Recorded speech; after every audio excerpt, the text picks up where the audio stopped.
So let's just see how we can perform the cleanup operation in React using the useEffect hook. So suppose we have a timer component. Now whenever the timer unmounts from the DOM, we should perform the clean operation to prevent any kind of memory leaks and also to make sure that we do not have any kind of unwanted side effects. So the cleanup is very important. Now in class component we can perform the cleanup using the lifecycle method component will unmount. Now we can do the same thing using the useEffect hook also. So inside the useEffect hook we can return one cleanup function and we can perform all of the cleanup operation right inside that function. So like an example, we have the timer component which has the second state, and every second we are running this set interval and we are increasing the value of the seconds by 1, and then we are showing that seconds on the user interface. So the timer basically counts the seconds and shows it on the DOM.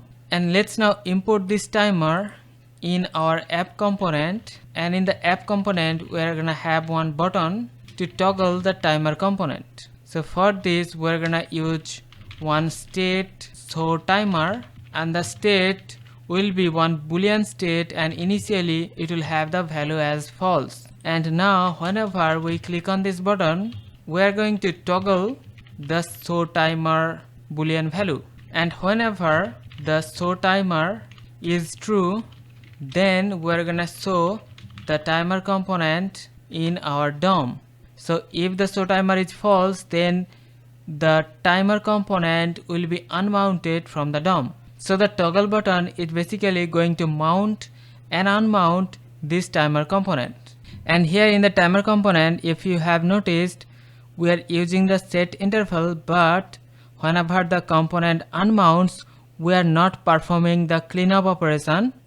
That means even though if we unmount the timer component, but still this timer will keep running. So like an example, here we have the toggle button.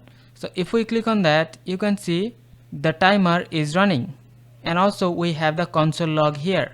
But if we click on this and unmount the timer, so our timer is unmounted, but still you can see the timer is still running and we are getting these console logs. And that is because we are not performing the cleanups even though the component is unmounted, but still this timer is keep on running. So to perform the cleanup operation we can return one cleanup function, and inside that we can perform all the cleanup operation. So here we can get the interval ID, and then to clear the interval we can use the clear interval function and we can pass the interval ID. To check that we can simply add one console log cleanup called. So we have to restart the app again. So npm start. So now if we click on this toggle timer, so you can see the timer is mounted on the DOM. We have the console log. Now if we click on the toggle timer and unmount this timer component, so the cleanup is called and also the timer has stopped. So now the timer is not running in the background, and that is because we are performing the cleanup. So we are clearing the timer whenever the component unmounted from the DOM. And also suppose the useEffect is depends on a state. So suppose it depends on a state, then what happens whenever the state changes, first of all the previous cleanup will be called to clear all the interval, and then it will create one fresh new interval. So like an example, we can create one reset state, and this will be one boolean value. So initially this will be false, and we're gonna use one button to reset the timer. So whenever we click on this button, we're gonna toggle the reset.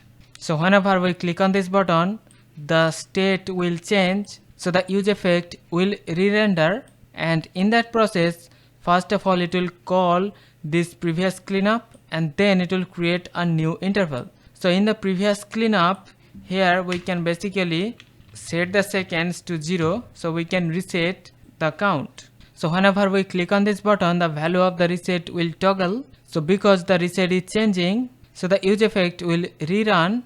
So first of all, it will perform this cleanup operation and then it will create a new interval.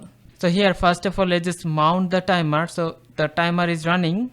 Now if we click on this reset button, you can see first of all this cleanup is called and the timer starts counting from 0 again.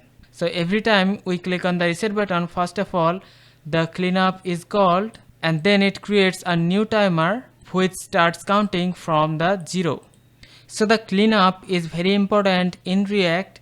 It makes sure that we do not have any memory leak and also any unwanted side effects. So that's it for the video. See you in the next one. Take care.